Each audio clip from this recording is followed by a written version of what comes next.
Good morning सभी मित्रों को। जितने मित्र हमारी ब्लॉग वीडियो देखते हैं, अभी बजे हैं सुबह के 5:30 और मैं जा रही हूँ लाइव क्लास करने। ठीक है, 4 बजे होना है, पर अस्वस्थता के कारण नहीं, जाग तो गई थी पर नहीं की। अभी तो जा रही हूँ क्लास करने। ठीक है, आप पूरा ब्लॉग देखिएगा और अपने सारे मन की बातें इस ब्लॉग में शेयर करूँगी।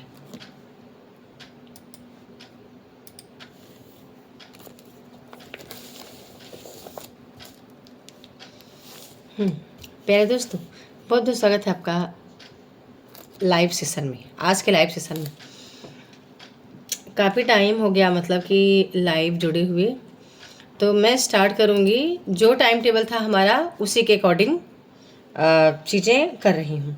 ठीक है, और प्रयास करूँगी कि आज हो सकता है 3-4 क्लासेस हो जाएं, क्योंकि जो चीज़ें छूट गई हैं वो यहाँ पे कवर करूँगी। हिंदी उपन्यास इकाई 2 करना था हमें, तो इकाई 2 के अंतर्गत हमें क्या पढ़ना है। ठीक है, एक दिन वीडियो बनाई थी जिस पर मैं बोल भी रही थी कि प्रारंभिक उपन्यासकारों को पढ़ना है और हिंदी उपन्यास का उद्भव और विकास देख लेते हैं। हिंदी में ये कथन पेपर में आता है कि हिंदी में नावल के अर्थ में उपन्यास शब्द का प्रथम प्रयोग भारतेंदु हरिश्चंद्र ने 1875 में हरिश्चंद्र चंद्रिका, उनकी पत्रिका है, प्रकाशित अपनी अपूर्ण रचना मालती के लिए किया था। तो ये इम्पोर्टेंट है। फिर यहाँ पे एक कथन आता है कि ब्रजरत्न दास कहते हैं कि भारतेंदु हरिश्चंद्र ने कुछ आप बीती कुछ जग बीती नाम से एक उपन्यास लिखा था। अब ये वाला पॉइंट बड़ा इम्पोर्टेंट है कि कौन किसको मानते हैं, कौन है विद्वान जो किसका उपन्यास पहला मानते हैं। तो यहाँ पर हिंदी का पहला उपन्यास का प्रस्तोता विद्वान डॉक्टर गोपाल राम ने पंडित गौरीदत्त शर्मा के उपन्यास यानी देवरानी जेठानी की कहानी को पहला उपन्यास माना। फिर विजय शंकर भल्ल ने श्रद्धाराम फिल्लौरी का उपन्यास भाग्यवती 77 में प्रकाशित है, 1877 में। बड़ा इंपॉर्टेंट है, इसका प्रकाशन वर्ष आप याद रखिए। आचार्य शुक्ल ने लाला श्रीनिवास दास के परीक्षा गुरु को पहला उपन्यास माना, 1882 में प्रकाशित है। ये तो पॉइंट बहुत से पेपर में आ चुका है कि आचार्य शुक्ल ने परीक्षा गुरु को अंग्रेजी ढंग का हिंदी का पहला मौलिक उपन्यास माना, इम्पॉर्टेंट है। फिर आगे चलते हैं। यहाँ अब ये जितने उपन्यास हैं ये आपके पेपर के लिए सभी इम्पोर्टेंट है। गौरीदत्त की देवरानी जेठानी की कहानी 1870 में प्रकाशित होती है। तो ईश्वरी प्रसाद व कल्याण राय द्वारा लिखित उपन्यास वामा शिक्षक 1872 में प्रकाशित होती है। अब ये क्रम याद रखिएगा, यहीं से आता है पेपर में आपके। ठीक है, देखो आदर्श दंपति आया था इस बार भी। वामा शिक्षक 1872 में प्रकाशित है। श्रद्धाराम फिल्लौरी का भाग्यवती 77 में, ये परीक्षा गुरु 82 में। बालकृष्ण भट्ट का उपन्यास नूतन ब्रह्मचारी 1886 में। रहस्य कथा 1879 में। 100 अजान 1 सुजान 1892 में। राधा कृष्ण दास का निस्सहाय हिंदू 1890 में, ये भी इम्पोर्टेंट है पेपर के लिए। ठाकुर जगमोहन सिंह ने श्यामा स्वप्न लिखा 1888 में, महत्वपूर्ण है। लज्जाराम मेहता का आदर्श दंपति 1904 में। फिर इसके बाद अयोध्या सिंह उपाध्याय ने लिखा है ठेठ हिंदी का 1899 में और अधकिला फूल 1907 में। ये जितने उपन्यास अभी बताऊंगी 14 पेज है, लेकिन आपको 14 का 14 पेज नहीं पढ़ना है। ठीक है, इनमें से वही उपन्यासकार बताऊंगी जो हमारे पाठ्यक्रम में लगे हुए हैं। अब प्रारंभिक उपन्यास, क्योंकि प्रारंभिक उपन्यास, प्रारंभिक कहानी, प्रारंभिक नाटक आपके पेपर में आता ही आता है। चलिए, अभी यहाँ पे किशोरीलाल गोस्वामी के बहुत सारे उपन्यास हैं, लेकिन मैंने एक ही लिया है, स्वर्गीय कुसुम व कुसुम कुमारी 1901 में। इनके और उपन्यास पेपर में इस बार आया था, किशोरीलाल गोस्वामी के और भी उपन्यास का आए थे। ठीक है, तो वो भी हमें याद रखना है, लेकिन यहाँ भी मैंने उसको मेंशन नहीं किया है। अब अगले आते हैं देवकीनंदन खत्री, इनका उपन्यास भी हमें देखना है। तो देवकीनंदन खत्री को हिंदी में तिलस्मी उपन्यासों का प्रवर्तक माना जाता है, पेपर में आता है। तिलस्मी अय्यारी उपन्यासों का प्रवर्तक माना गया है। चंद्रकांता 1888 में प्रकाशित है। चंद्रकांता संतत 1896 में, नरेंद्र मोहिनी 1893 में, वीरेंद्र वीर 1895 में, कुसुम कुमारी 1899 में, काजर की कोठरी 1902 में प्रकाशित है। अब ध्यान रखना है, पेपर में आता है कैसे आ चुका है कि आपको ना असत्य छांटना होता है। दे देगा देवकीनंदन खत्री को हिंदी में तिलस्मी उपन्यासों का प्रवर्तक माना गया, तो गोपाल राम गहमरी को हिंदी में जासूसी उपन्यासों का प्रवर्तक माना गया। तो दे देगा कि चरित्र प्रधान लिखने का प्रथम श्रेय जाता है बालकृष्ण भट्ट को। तो इस तरह से थोड़ा सा आप ध्यान रखना, ये भी आ चुका पेपर में, ये भी आ चुका पेपर में, ठीक है। तो गोपाल राम गहमरी कैसे जासूसी उपन्यासों के प्रवर्तक है। इनकी रचना है अद्भुत लाश, ठीक है, अद्भुत लाश, बेकसूर को फांसी, सरकती लाश, खूनी कौन, जासूसी की भूल। ये भी आप अभी ये पेपर के लिए इम्पोर्टेंट है कि बालकृष्ण भट्ट कृत 100 अजान 1 सुजान 1892 में प्रकाशित है, हिंदी का प्रथम चरित्र प्रधान उपन्यास है, ठीक है। इसको भी आप ध्यान रखिएगा। आपको सब कुछ सही सही दिख रहा है ना, सब कुछ सही दिख रहा है। राधे राधे,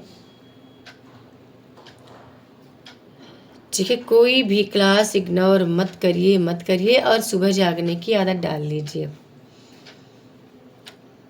सुबह जागने की आदत को मतलब कि डालिए, अच्छा रहे, आपके लिए अच्छा रहेगा, ठीक है। द्वितीय उत्थान अब आता है प्रेमचंद्र युग। प्रेमचंद्र युग में प्रेमचंद्र जी का ही उपन्यास हमें याद रखना है। मुंशी प्रेमचंद का समय काल 1880 से 1936 से। मूल नाम इनका धनपत राय, ठीक है।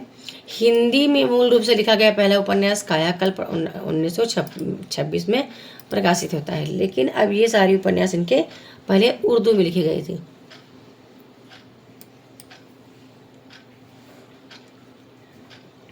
ठीक है, उर्दू में लिखे गए थे। देवस्थान रहस्य का प्रकाशन 1905 है। प्रेमा का प्रकाशन 1907 है। इसमें हिंदुओं में विधवा विवाह की समस्या का चित्रण किया गया है। सेवा सदन 1918, इसमें वैश्या जीवन के संबंध में या वैश्या जीवन के संबंध की समस्या का चित्रण है। वरदान 1921, प्रेमाश्रम 1922, रंगभूमि 1925 में प्रकाशित है। कायाकल्प 1926 में प्रकाशित है। निर्मला 1927 में प्रकाशित है। गबन 1931 में प्रकाशित है। गबन का पूछ लेता कभी कभी विषय के मध्यम वर्गीय जीवन की असंगति का यथार्थ मनोवैज्ञानिक चित्रण किया गया है। कर्मभूमि 1933 में, गोदान 1936 में, मंगलसूत्र 1948 में अधूरा उपन्यास है। तो कभी कभी अधूरे उपन्यास में इनके पूछ लिए जाते हैं, ठीक है। अब यहाँ पे विश्वंभर शर्मा कौशिक का उपन्यास आप छोड़ दीजिए। पांडे बेटन शर्मा उग्र के उपन्यास देखो आए तो कई बार हैं, पेपर में आए हुए हैं। यहाँ पे आप ना चंद हसीनों के खतूत होगा,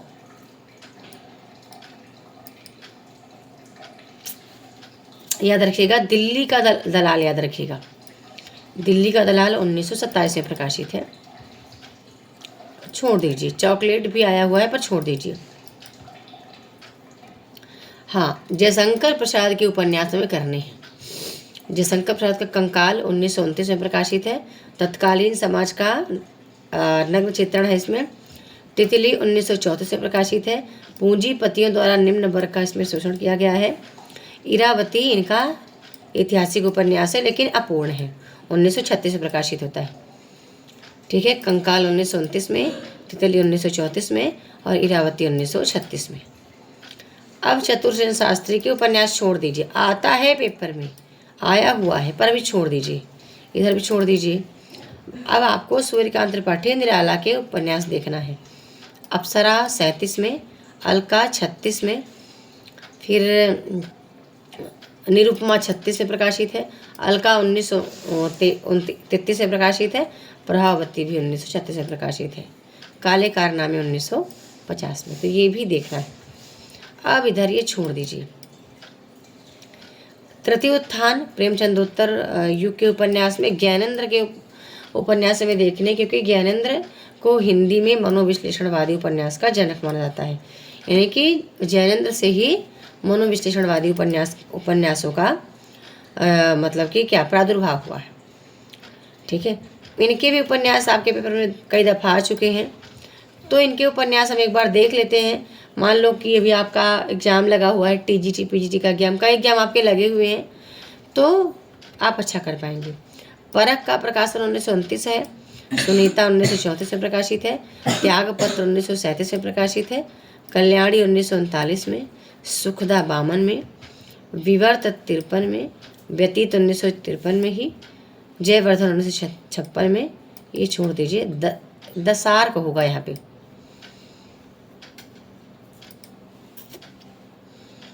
ठीक है, दसार्क होगा। दसार्क प्रकाशित है आपका कब? 1985 में। ये पॉइंट पेपर में आया हुआ है कि जैनेंद्र कुमार के उपन्यासों का मूल विषय काम, पीड़ा एवं अहम का समर्पण है। तो ये वक्तव्य जो है पेपर में आया हुआ है।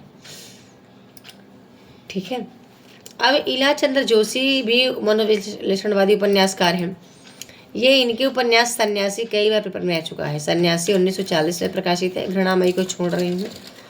ठीक है, इसके बाद मुक्ति पथ 1948 में, ये जहाज का पंक्षी 1954 में, ये भी आया हुआ है पेपर में। आए तो लगभग सभी हैं पर नहीं बता रही। अब ये वेरी इंपॉर्टेंट है, अजय के उपन्यास आपको याद रखना है। शेखर एक जीवनी 1940 में प्रकाशित है, पहला भाग। नायक शेखर के किशोरी का विश्लेषण है। भाग 2 1944 में शेखर के युवा काल की मानसिक स्थिति का अंकन है। फिर नदी के द्वीप 1951 में प्रकाशित है। अब नदी के द्वीप में किसका किसका चित्रण है? पात्र है रेखा, भुवन और गौरा। इनकी प्रेम कथा का वर्णन है। इनका अगला उपन्यास है अपने अपने अजनबी 1961 में प्रकाशित है। इसमें मृत्यु से साक्षात्कार का वर्णन देखने को मिलता है। इम्पॉर्टेंट है ये पॉइंट कि शेखर एक जीवनी पर रोमा रोला की पुस्तक जॉ क्रिस्तोव का प्रभाव लेखक ने स्वीकार किया है। डॉक्टर देवराज हैं अजय की आज की डायरी है, ये भी इम्पोर्टेंट है, 1960 में प्रकाशित है। अब यहाँ पे विष्णु प्रभाकर के उपन्यास तो आए हुए हैं, कई बार ढलती रात आया हुआ है। अब आप ना प्रकाशन वर्ष याद रहे ना याद रहे, पर इनके उपन्यास ध्यान रखिएगा। ये विष्णु प्रभाकर का उपन्यास ढलती रात है, तट के बंधन, स्वप्नमयी, अर्धनारीश्वर, संकल्प। ठीक है, ये प्रकाशन वर्ष ना याद रहे पर याद रहे। उदय शंकर भट्ट के आपको उपन्यास याद रहे। ठीक है, कि नए मोड़ किसका उपन्यास है? उदय शंकर भट्ट का है। सागर लहरी और मनुष्य उदय शंकर भट्ट का। ये बड़ा इंपॉर्टेंट है भाई, कि बम्बई के बरसोवा मछुआरों की जिंदगी का चित्रण इसमें देखने को मिलता है। नए मोड़ उदय शंकर भट्ट का उपन्यास। सागर लहरी और मनुष्य, लोक परलोक और शेष अशेष किसके उपन्यास है? उदय शंकर भट्ट के उपन्यास है। तो काम करते करते भी आप इनको सुन सकते हैं। अब भगवती चरण वर्मा भी वेरी इंपॉर्टेंट है, क्योंकि बहुत बार भगवती चरण वर्मा के उपन्यास आपके पेपर में आ जाते हैं। वॉइस वगैरह सब क्लियर है? Good morning.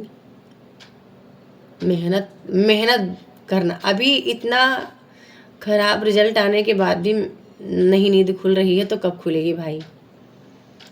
इतना घटिया रिजल्ट मिला है। ठीक है, कई लोग हैं जो पिछले बार पीएचडी हुए थे, इस बार पीएचडी भी नहीं हुआ उनका।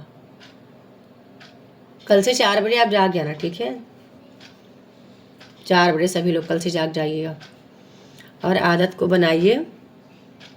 आदत को थोड़ा सा अपने आप को तपाइए, अपने शरीर को संघर्ष करना सिखाइए, तभी कुछ होगा। ठीक है, अब भगवती चरण वर्मा व्यक्तिवादी और नियतिवादी उपन्यासकार हैं, तो इनके उपन्यास हमें देखना है। पतन 1927 में प्रकाशित है, जिसमें अपराध और एवं बलात्कार प्रधान ऐतिहासिक उपन्यास का चित्रण है। चित्रलेखा बहुत इंपॉर्टेंट है, 1934 में प्रकाशित है। टेढ़े मेढ़े रास्ते 1946 में। इनके तो सारे उपन्यास आपको रटने पड़ेंगे, प्रकाशन वर्ष सहित है, हर बार इनके उपन्यास आता है।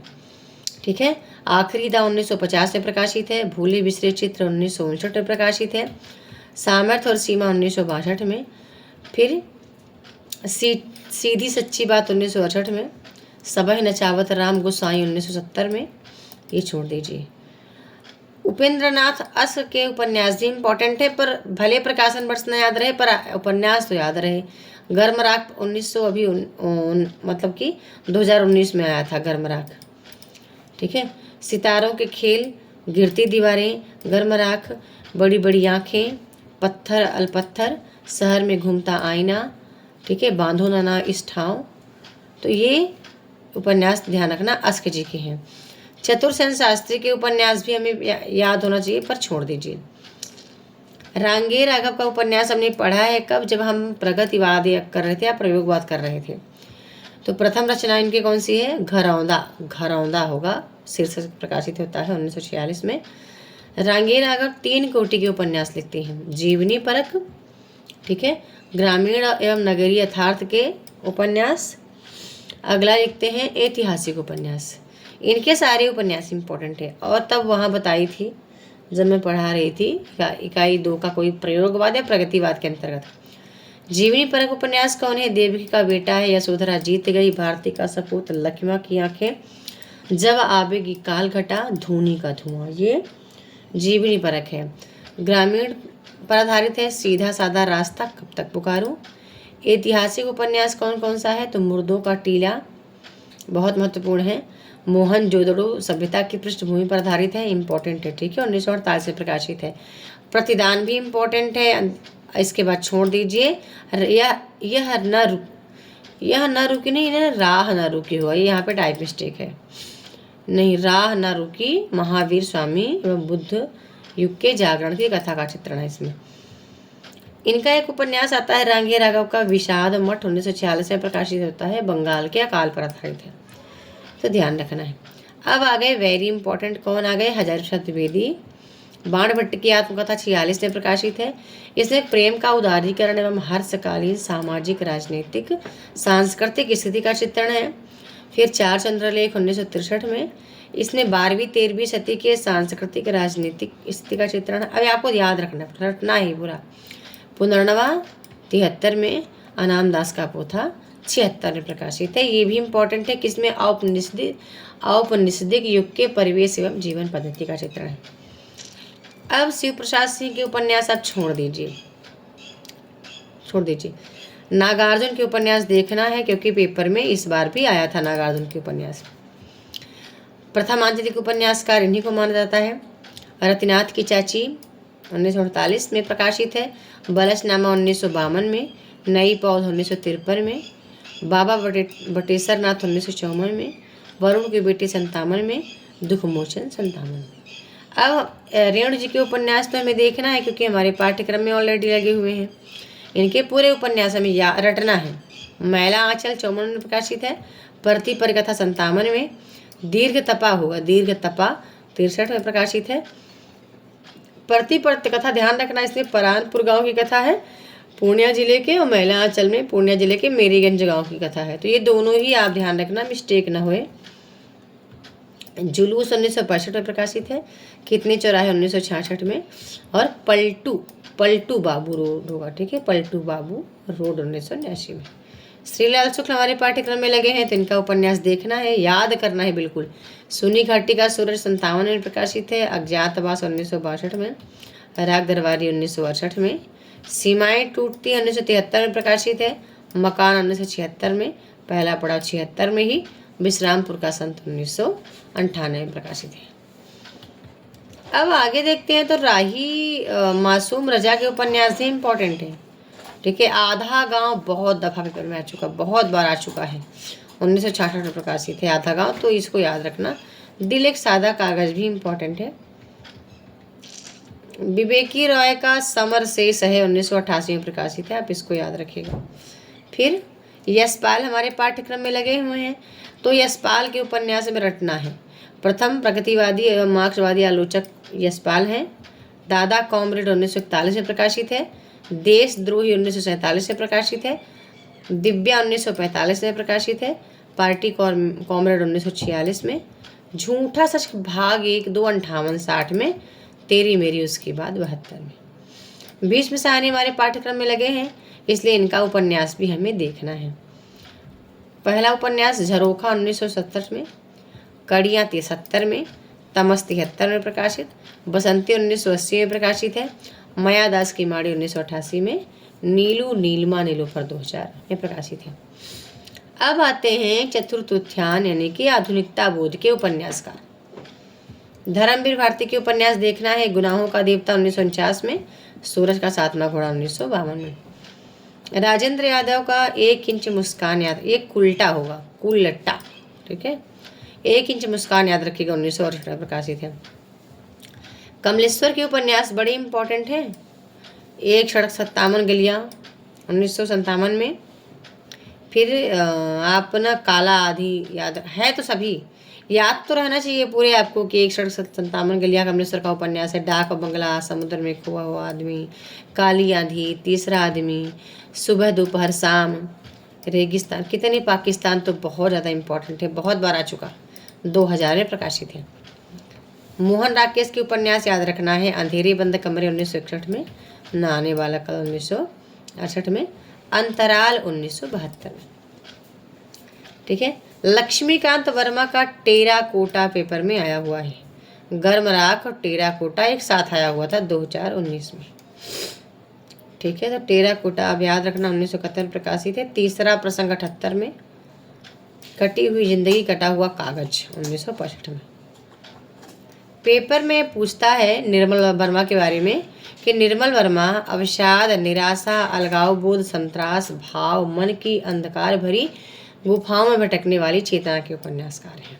इम्पॉर्टेंट है ये इनके बारे में कथन। वे दिन 1964 में प्रकाशित है। लालटेन की छत 74 में, एक चिथड़ा सुख 70 में, रात का रिपोर्टर 89 में, अंतिम अरण्य 2004 में। गिरिराज किशोर के बहुत सारे उपन्यास हैं। जुगलबंदी याद रखना है, 1973 में प्रकाशित है। तीसरी सत्ता 82 में। पहला गिरमिटिया याद रखिएगा, बहुत इंपॉर्टेंट है। पहला गिरमिटिया 1999 में प्रकाशित है तो सभी यथा प्रस्तावित ही इंपॉर्टेंट है इनका।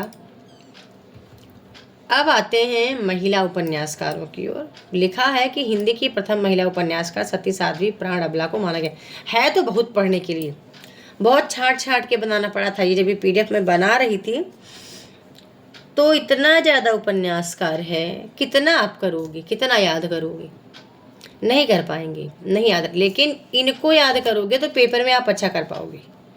अब इनको पढ़ना ही पढ़ना है आपको। मैम PDF दे देना प्लीज़। हाँ दे दूँगी। PDF ब्लैक क्यों हो गया है?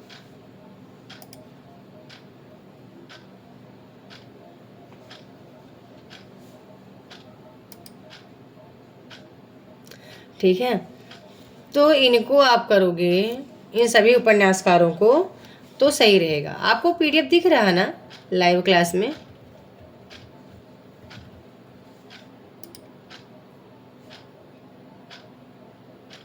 दे दूंगी, अभी दे दूंगी। अब उषा प्रियमदा के उपन्यास आपको पढ़ने हैं। 55 खंभे लाल दीवारें 1961 में प्रकाशित है। रुकोगी नहीं राधिका 67 में प्रकाशित है। शेष यात्रा 84 में प्रकाशित है, ठीक है। अंतर्वशी 2000 में। कृष्णा शोभती के उपन्यास आपको पढ़ना है। मित्रों मरजानी 67 में, सूरजमुखी अंधेरे के 72 में प्रकाशित है। जिंदगी नामा 1979 में प्रकाशित है। दिलो दानिश 1993, समय सरगम 2000 में। आपका बंटी मनु भंडारी हमारे पाठ्यक्रम में ऑलरेडी लगी हुई हैं तो पढ़ना पड़ेगा। आपका बंटी 71 में, महाभोज 1989 में प्रकाशित है। ममता कालिया का बेघर भी इम्पोर्टेंट है और एक पत्नी के नोट्स इम्पोर्टेंट है, ठीक है। मृदुला गर्ग का 2 उपन्यास बड़े इम्पोर्टेंट हैं, पर आपको पढ़ना सभी है। पर चितकोबरा बहुत ज़्यादा इम्पोर्टेंट है और कठगुलाब ये भी बहुत इम्पोर्टेंट है, पेपर में बहुत आ चुका है। लेकिन फिर भी आप ध्यान रखना कि उसके हिस्से की धूप इन्हीं का उपन्यास है। वंशज भी याद रखिएगा, और कुछ याद रहे तो 2 उपन्यास तो जरूर याद रखिए, चितकोबरा और कठगुलाब। नासिरा शर्मा का 7 नदियाँ एक समुंदर इम्पोर्टेंट है। ठीकेरे की मगनी भी इम्पोर्टेंट है। प्रभा खेतान का तालाबंदी इम्पोर्टेंट है। पीली आंधी भी इम्पोर्टेंट है। चित्रा मुदगल का आवा उपन्यास कम से कम 50 बार आया हुआ पेपर में। यदि आप 2004 से उठा लो पेपर, इतना ज़्यादा आवा उपन्यास पूछा जा चुका है, ठीक है। 2000 में प्रकाशित होता है। तो यहाँ से आपका हिंदी उपन्यास का जो लेसन है वो समाप्त होता है। टाइम टेबल के हिसाब से मैं काम कर रही थी, टाइम टेबल, ठीक है। टाइम टेबल के हिसाब से काम करूँगी, ऐसे नहीं खुद ही पढ़ा दूंगी। प्रयास करूंगी कि आज मैं ये कौन कौन सा, पापा बोल रहे डाटा ही नहीं चल रहा। पापा का भी नहीं चल रहा है, पता नहीं डिस्कनेक्ट हो गया है बेटा। ठीक है, तो आज अभी प्रयास करूंगी मैं, प्रयास पूरा रहेगा मेरा कि हिंदी कहानी पूरा कर दूं, हिंदी निबंध कर दूं, हिंदी आलोचना भी कर दूं। और भी बहुत सारे हैं। अच्छा, मेरी बहुत सारी क्लासेस छोटी है, मैराथन करनी पड़ेगी मेरे को आज। ठीक है, प्रयास करूंगी मैं कर लूँ, क्योंकि 22, 23, 24, आज 25 हो गया ना।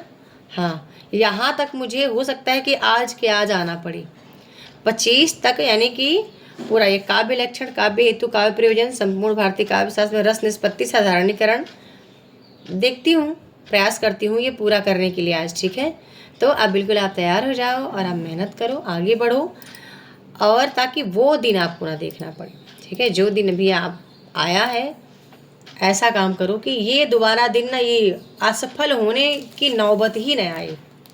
ठीक है, क्योंकि असफलता ना सब कुछ सब बर्दाश्त नहीं कर पाते दोस्तों। सफलता हर कोई बर्दाश्त कर लेगा, सफलता हर कोई हजम कर लेता है, लेकिन असफलता जो है ना वो हर किसी के को सहन नहीं होता है। मुझे तो नहीं होता। ठीक है, मेहनत करना मेरे को मंजूर है, लेकिन असफल हो जाना मुझे मंजूर नहीं है।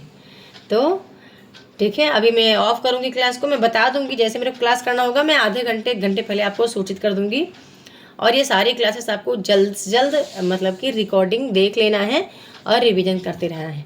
ये हो जाए क्लासेस मेरे जो भी टाइम टेबल के हिसाब से, तो मैं आगे का डिसाइड करूँ, क्योंकि हमें पार्ट 2 भी करना है, इकाई उधर 6 से 10 भी करना है इकाई, क्योंकि 2 क्लासेस हमारी कंटिन्यू, 2 या 3 क्लासेस हो सकती है ऐप पे चले। ठीक है, एक क्लासेस चलेगी हमारी इधर 1 इकाई 1 to 5, दूसरी 6 to 10। चलिए ठीक है, धन्यवाद।